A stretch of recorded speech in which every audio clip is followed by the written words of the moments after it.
There has never been a more important time to move in a vegan direction. Whether you're ready to start, restart, or re-energize your vegan or plant-based practice, this podcast is for you.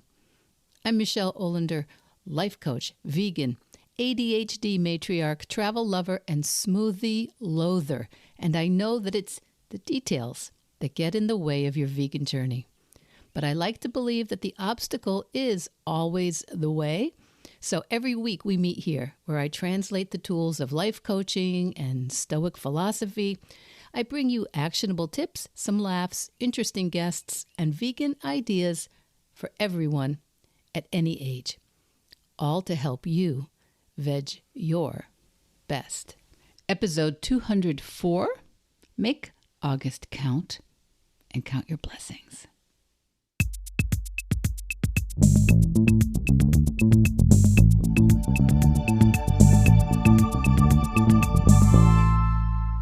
Hi, my friend, my veg your bestie. I'm a little low energy this morning, recording this at daybreak after what was not exactly a relaxing night, but, well, I counted my blessings about it, so I thought I'd tell you a little bit about what happened last night. Around 3:15 a.m., when my husband and I were fast asleep and our son and his family, which includes a toddler and a baby and 2 dogs, were tucked up in bed, our house alarm went off. I don't think I've ever ranted here on the podcast about my love-hate relationship with alarm systems. And when I say love-hate, I really mean not loving them. Because honestly, all I have had are false alarms. And last night, the alarm went off. And of course, at first I was confused. And then, of course, I just was trying to figure out how to clear the alarm, turn it off. But then, what if it was necessary? And maybe I need to inspect the house. And my husband, who has zero problem sleeping through alarms, but finds me barging around the bedroom annoying, thinks that I'm the problem. Anyway, then I remember to look at the alarm control and I see what it is saying. Fire, 2nd and 3rd floor. Well, our kids are on the 3rd floor. Maybe I shouldn't turn it off, I'm thinking. But then from upstairs, I can hear my son asking if I'm all right, and I tell him to check his floor and the kids. And speaking of kids, I can hear them all starting to wake up and fuss, and now I am really starting to think uncharitable and decidedly unflattering things about our alarm company, who always seem to have some excuse why things aren't working. And all through this, the alarm is just blaring in that pulsing, ear-splitting sound. Now, I do finally turn it off so that I can think. And I look around, and then within a minute or two, the alarm monitoring person calls, as they should, to see if we're okay. And I tell her that I think it's a false alarm and that there must be a bad sensor or something. And I give her our top secret code so she knows it's me and there isn't a masked bad guy holding a machete to my head. And she says, "Okay, have a good evening. I will try and call off the fire department." And then I'm like, oh, try? You're going to try to call off the fire department? So now I can't relax because I'm thinking, what if the minute I get into bed, the fire department will show up? And several minutes later, the fire department arrives. And God forgive me, at first I am super annoyed again, because now I'm going to have to go downstairs and engage with the fire crew who have been dragged out in the middle of the night, and all I want to do is go back to bed. But anyway, I open the door, and the fire chief introduces himself, and he first says, "Are you all right?"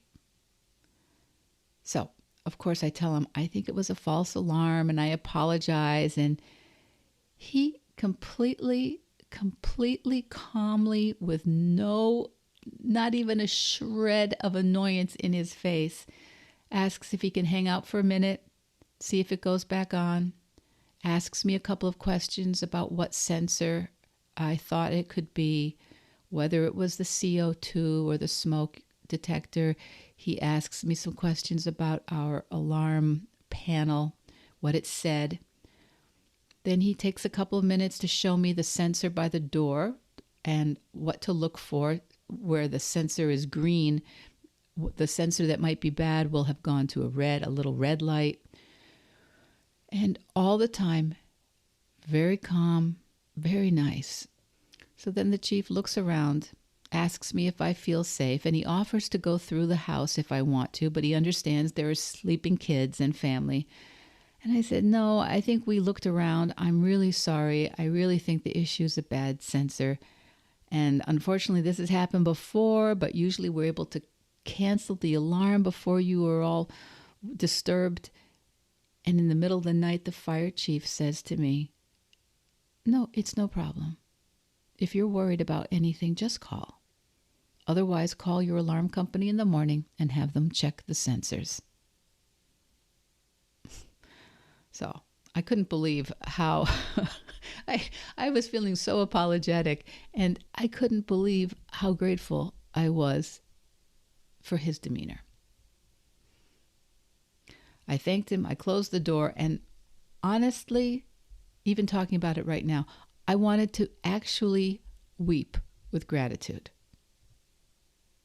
Gratitude that there are people out there all the time in my community who just want to come and check on me, who just want to come and check on our house and our family and keep us safe.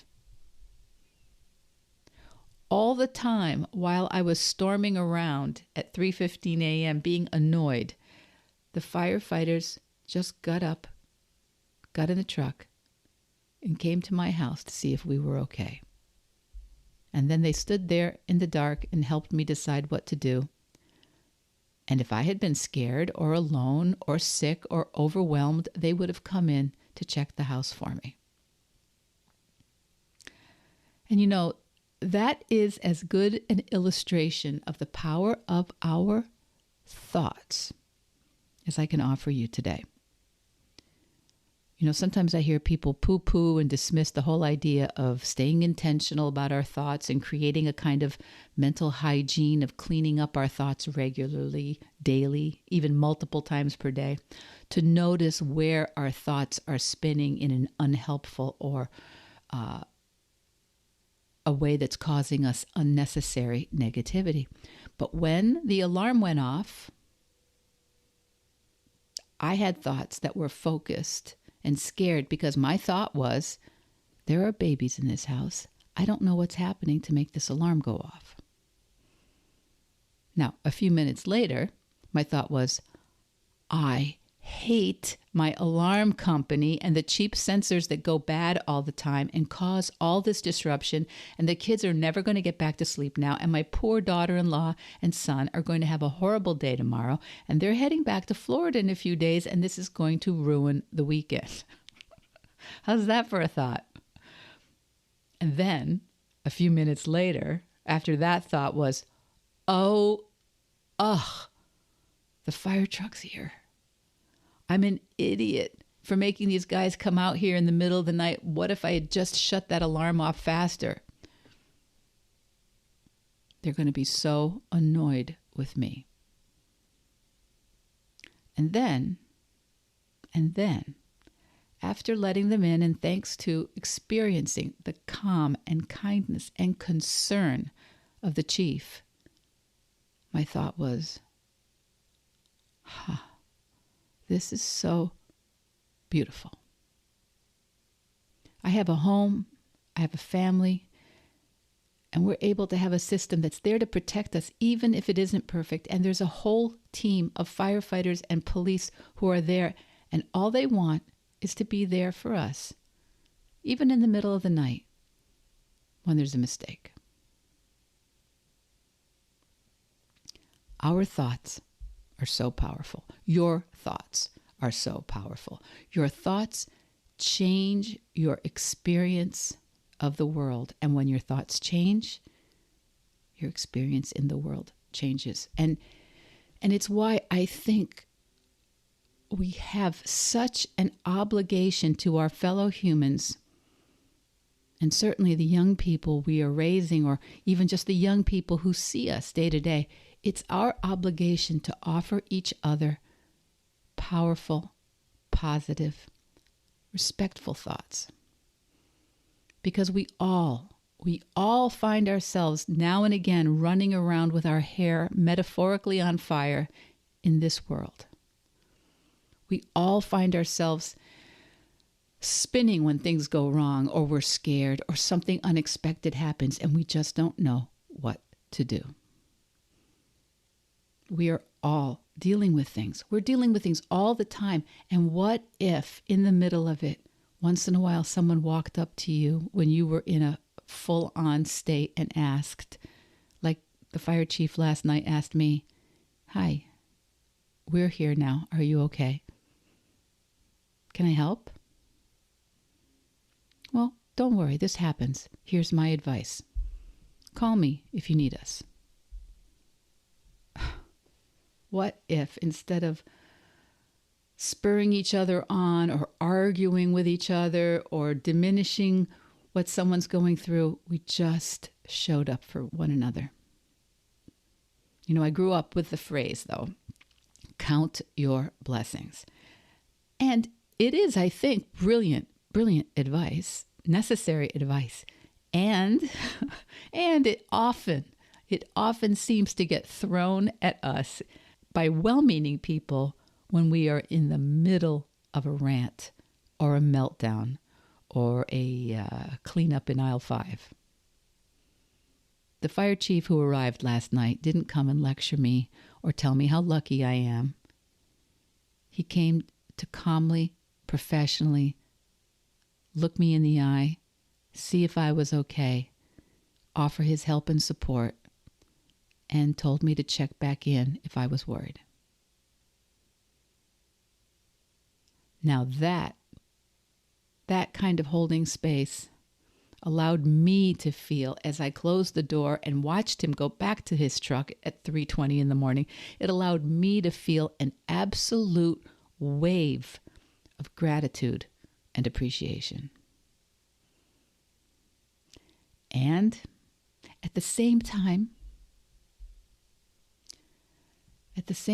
I was just filled with the most tremendous concern and compassion for so many people out there who just don't get to experience people checking in on them, who don't get the experience of dedicated professionals keeping them safe, keeping their children and their grandchildren and their homes safe. So, not to be a downer, because I'm really not a downer. But right now there are millions and millions of people around this world who do not have that. And there are billions and billions of our fellow earthlings, animals in industrial animal agricultural systems who just never experience a single day of autonomy and sunshine or kindness or compassion. So in the middle of everything you have going on, kids, in the middle of it all, the people you care for, the work you do, the bills and taxes you're paying, the community service you provide, I know, I get it, you have a lot going on. And I know you don't have all the support you could use either. But this week, as we're going into August 2024, just a couple days, I wonder if you might join me in trying to keep open an extra synapse, a tiny extra bit of awareness as you go about your week. A little extra awareness of the blessings you do have, and pass at least some of those on as you see fit. But maybe at least by showing up and holding space without criticism for someone who's having a bad night or a tough moment. Maybe you offer a hug or a smile, or you share in a cry, or you scribble out a text or an email, or what in the world, maybe a handwritten note sent through the postal service of thanks or appreciation to someone. Maybe you join me this week with a tiny bit of extra focus on what it is you can do to opt out of all kinds of systems of cruelty or pollution, or the industrial animal agricultural system where billions of cows and pigs and chickens never ever have a nice day. I know that we can be overwhelmed. I know in the moment we can think, oh my God, what difference does it make? I'm just trying to get through things here. There's so much wrong. This is so much bigger than me. I know. But I really think the worst thing we could do as a human being is not do something kind, not do something good or thoughtful just because it doesn't seem to be enough. You know, one of my favorite quotes is always, "A society grows great when old men plant trees in whose shade they shall never sit." And it's not just trees we need, is it? There are all sorts of blessings you can plant in the minds of the people who run into you today. Blessings you can plant in the hearts of people who love you, and even in the people who don't really dig you that much. There are actions. There are things you can say, there are things you can do in the world today that may not fully come to fruition in your lifetime. But I think it's never been more important to show up as who you actually want to be. When people see that, did you know that it gives them the permission they need to try it themselves? It gives others the permission they actually need to think, maybe it's possible. Maybe it's possible to step out of the urgent day-to-day laundry list of my life once in a while and try believing in the person I sometimes think I could be. Okay. Thank you, my Veg Your Bestie, and thank you from the bottom of my heart to all the first responders, all the firefighters and police and EMTs. Thank you to all the folks on call in the middle of the night and the families who watch those first responders leave in the middle of the night and then worry about them. There's a lot of people out there who don't get the appreciation that they deserve. Okay. All right. It's August. It's August in a couple of days. Get out there. Make it count by counting your blessings. And in the meantime, veg your best. Veg Your Best podcast production, music, and editing by Charlie Weinshank. Thanks, Charlie. Before you go, it would mean so much to me and the Veg Your Best team if you would hit subscribe, leave us a 5-star review, or share with someone you think might be interested. Something about algorithms, it helps bump us up a little in the rankings, and that's the best way to help others find the podcast and for us to find our audience. So, until next week, make it easy and veg your best.